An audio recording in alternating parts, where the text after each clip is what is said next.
후보님 스포츠 같은 거 좋아하는 거나 좋아하는 종목 있으신가요? 예, 저는 다 좋아합니다. 저는 사실은 어렸을 때는 좀 체력이 좀 약한 편이기도 했고, 또 저는 공부만 해야 되는 줄 알았어요. 예, 그래서 운동 같은 데는 뭐 나는 소질이 없는 사람인가 보다 생각하고 안 했는데, 뒤늦게 이제 고등학교 들어가고 대학교 들어가면서 이제 뭔가 인생에 대한 자신감을 갖기 위해서는 좀 힘이 있어야겠다라는 생각 때문에 뭐 한때는 샌드백을 걸어놓고 권투에서 타기도 하고, 그러다가 이제 대학교에 들어가서는 우연하게 선배를 만나서 테니스를 치기 시작했어요. 그러니까 대학교 때 이미 선수 등록도 했고, 또 성인 대회에 나가서 여러 차례 입상을 하고, 전국 교수 테니스 대회에 가서는 제가 준결승까지 간 그런 성과도 올렸습니다. 그래서 운동은 항상 저와 함께 했던 것이고, 요즘은 이제 배드민턴 열심히 하고 있습니다. 장만채, 고속교 장만채 어떤 분이십니까? 순천대 총장을 했고 전대대 총장을 했는데, 마지막 부분이 조금 이제 겹쳐서 총장으로서의 만난 기회가 있었습니다. 그래서 이제 그런 같은 총장으로서 이런저런 얘기를 하다 보니까 이제 친분 관계가 생겼던 거고, 그런 부분들이 우연하게 이제 장기육감이 조금 어려운 환경에 처했을 때 제가 좀 도와준 게 또 인연이 됐고, 그래서 그런 인연들로 좋은 관계를 맺어 왔는데요. 사실은 많은 차이점도 있습니다. 차이점이라고 한다면, 우선 장교육감이 처음 교육감이 됐던 나이에 비해서 제가 지금 교육감이 되려고 하는 나이가 10년 차이가 납니다. 그래서 저는 이제 또 다른 사회 경험을 가지고 이 교육감에 도전하는 그런 셈이 되고, 저는 나이나 이런 걸로 볼 때 사실 이게 제 마지막 인생의 도전이라고 생각을 하고 있고요. 그런 점에서 일단 차이가 있다 생각하고, 그리고 저는 인문학자고 거기는 공학자. 생각하는 방식에 있어서 커다란 차이가 있으리라고 생각합니다. 더불어민주당 전남도당의 윤리심판원장을 하셨죠? 예, 그렇습니다. 그때 당원 신분이셨나요? 윤리심판원은요, 총 9명으로 구성이 되는데, 그 중에 4명이 당원이고요, 5명이 비당원입니다. 그래서 윤리심판원은 비당원 중에서 됩니다. 그렇기 때문에 윤리심판원장을 맡았다는 건 당원이 아니라는 확실한 증거죠. 고등교육 학자로서 전문가로서 살아오셨는데. 네네. 예, 그런 부분이 인정합니다. 아무래도 제가 고등교육을 중심으로 했기 때문에, 초등교사나 초등교육 행정가를 했던 사람보다는 세부적인 부분에서는 떨어진다고 생각을 합니다. 그렇긴 하지만, 저는 이제 학부모 입장으로서 저희 아이들을 여기서 키웠거든요, 전남에서. 그러면서 학부모가 학교를 바라보는 시각, 그러니까 이 교육이라고 하는 건 교사 입장도 중요하긴 하겠지만 학부모의 관심도 굉장히 중요하거든요. 그래서 학부모가 바라보는 교육의 방향이 무엇인가 하는 거에 대해서는 오히려 제가 더 잘 안다라고도 할 수 있을 거고요. 또 한편 이제 지난 문재인 정부 때 이제 교육 공약을 개발하는데 제가 교육팀장이 됐지 않습니까? 네, 그래서 몇 달 동안 집중적으로 공부를 좀 했습니다.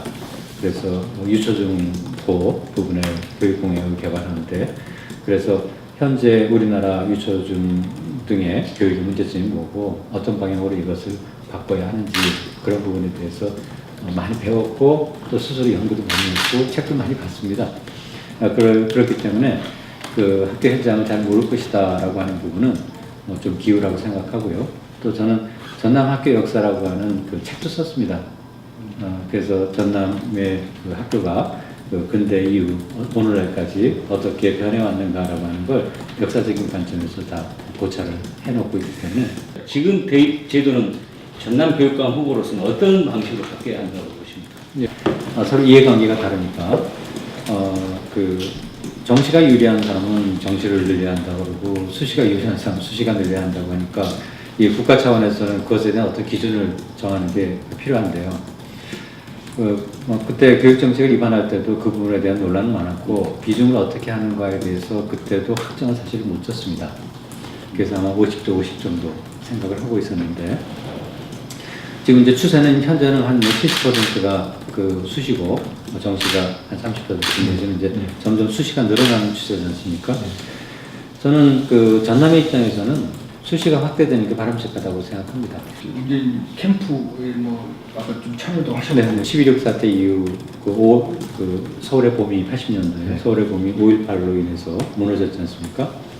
그리고 또 1987년 6월 항쟁 역시 노태우의 당선으로 인해서 또 한 번 국민들에게 실망을 줬고 민주화가 되는 듯 하다가 물러나고 되는 듯 하다가 물러나고 하는 것들을 이제 보면서 이제 더 이상 이런 민주화가 뒷걸음치는 일이 있어서는 안 되겠다는 생각을 지난 촛불혁명 과정에서 느꼈어요.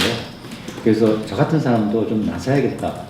그렇다면 우리나라의 민주화가 소위 말해서 더 이상 불가역적으로 흘러가지 않으려면 지금 현 상황에서는 문재인 후보가 되는 게 맞겠다라는 생각을 가졌고, 그래서 저는 그 선거 과정에 사실상 전혀 해보지 않았던 적극적인 참여를 했습니다.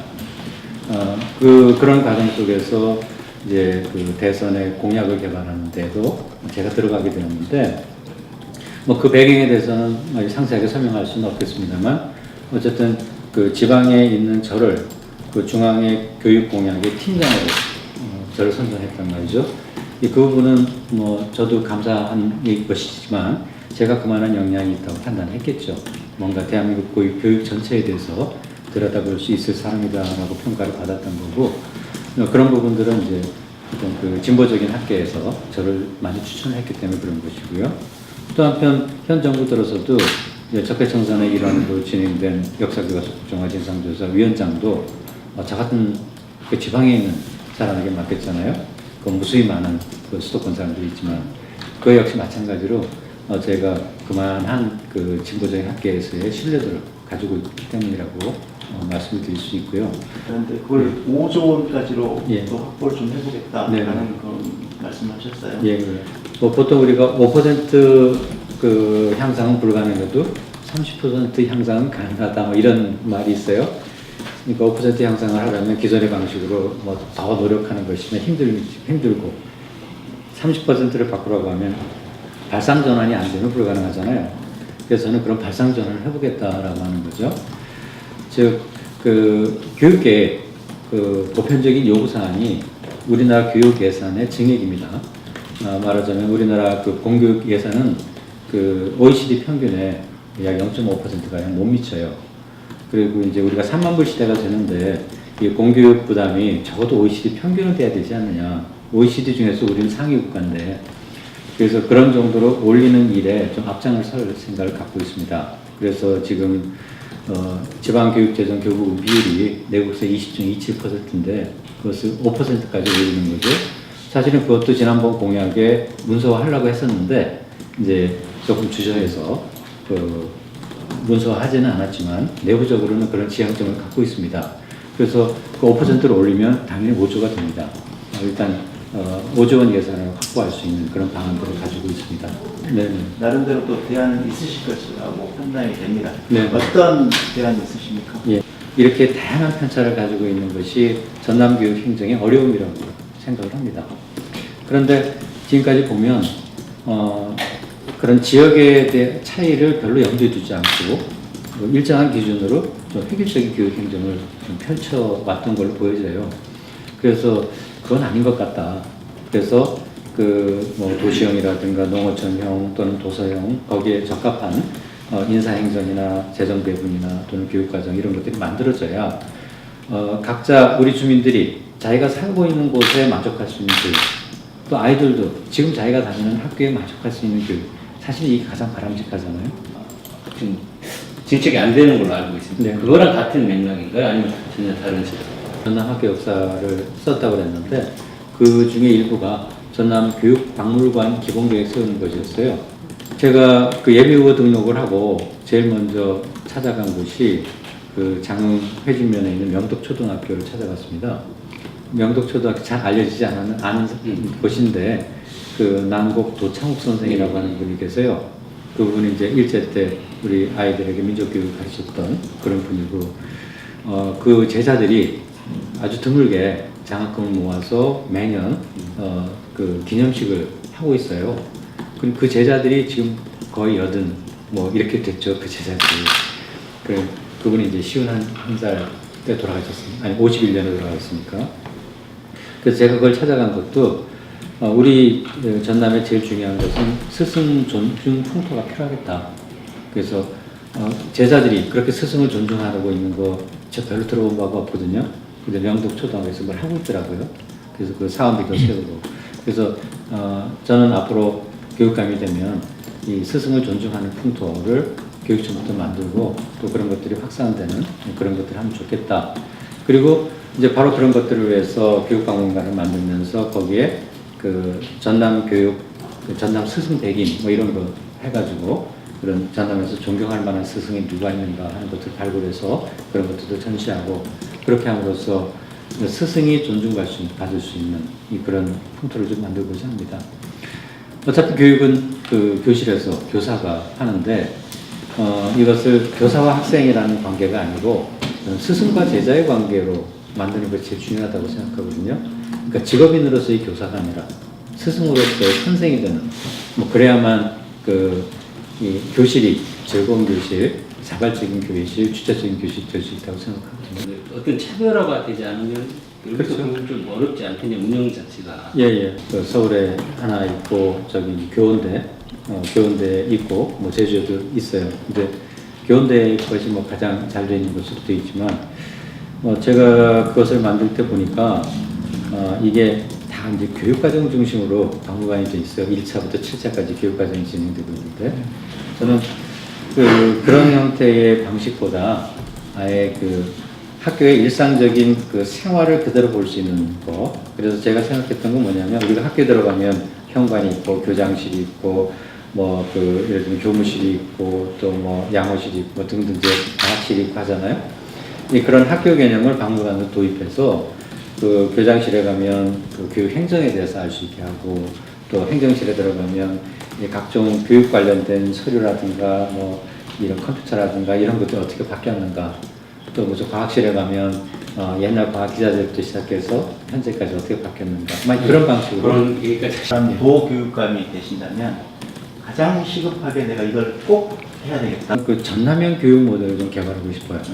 예. 그러니까 전남의 교육이 성공하면 대한민국 교육이 성공한다라고 할 정도로 다양한 편차를 가지고 있는 이 전남에 어떻게 모두가 만족할 수 있는 교육 시스템을 가질 것인가.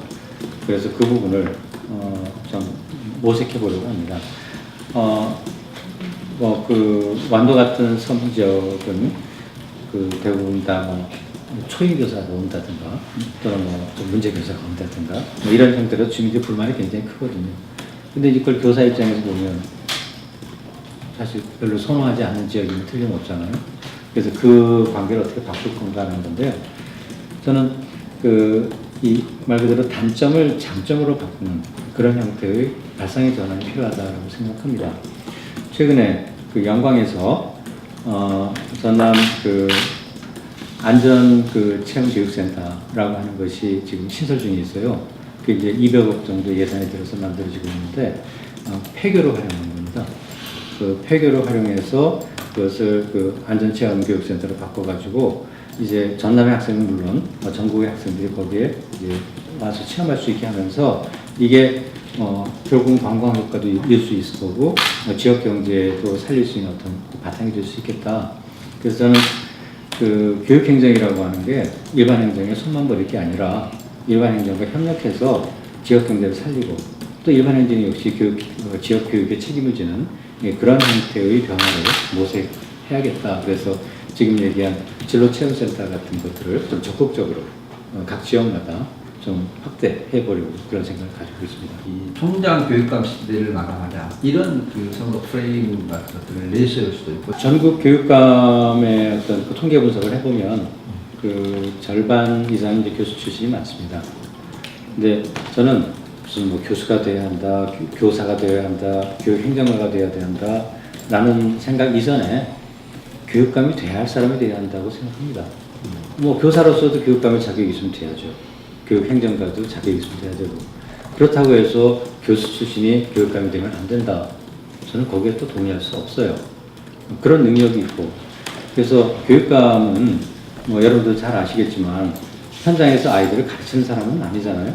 교육 행정을 하는 사람이고 따라서 행정력 거기에 덧붙여서 정치력 그리고 교육은 교육자의 자격은 기본이지만 대학 교수도 교육자잖아요. 그리고 제가 가르친 아이들이 전남에서 초중등을 거쳐서 올라온 아이들이에요. 그래서 걔네들을 통해서 저는 전남의 교육이 어떤지를 거꾸로 내려다볼 수 있거든요. 그런 점에서 오히려 좀 더 넓은 시야에서 편중되지 않고 편견을 갖지 않고 객관적인 교육 행정을 펼 수 있다. 그렇게 생각하고요. 다른 두 후보보다 본인이 뭐가 더 뛰어나신지 그 장점이 있다면 좀 예, 그 장점이라고 하면 지금 말씀드린 대로 교육감이 그 행정가이자 또 정치적인 역량까지 갖추어야 된다라고 전제를 한다면 저는 그 현 중앙정부와 긴밀한 연관 네트워크를 가지고 있고 또 현 중앙정부의 정책을 가장 잘 이해하고 있고 그리고 그 제가 총장을 할 때도 전국 국공립대 총장협의회 회장도 했었거든요. 그래서 뭐 그런 유형의 어떤 그 포용력도 가지고 있습니다. 뭐 이런 부분들이 다른 분들이 갖지 못하는 장점이라고 저는 생각하고 있습니다. 교육감 후보로서 네. 궁금할 한마디 하고 마무리하겠습니다. 예, 문재인 정부가 지향하는 교육의 방향, 국가 책임 부분이라든가 모두의 아이는 우리의 아이다라고 하는 부분들을 잘 알고 있습니다. 이런 부분이 우리 지역에서 실현됨으로써 문재인 정부도 성공하고 전남 교육도 성공할 수 있는 그런 발판을 만들기 위해서 제가 이 어려운 길에 도전을 했습니다. 저는 그 여러분들이 기대하는 그 이상의 교육감이 될 수 있도록 노력을 하겠고요. 저한테 기회를 주시면 전남 교육 확실히 바꾸고 우리 아이들에게 더 큰 꿈과 희망을 줄 수 있도록 기대하셔도 좋을 겁니다. 전남 교육감 예비후보 고석이었습니다.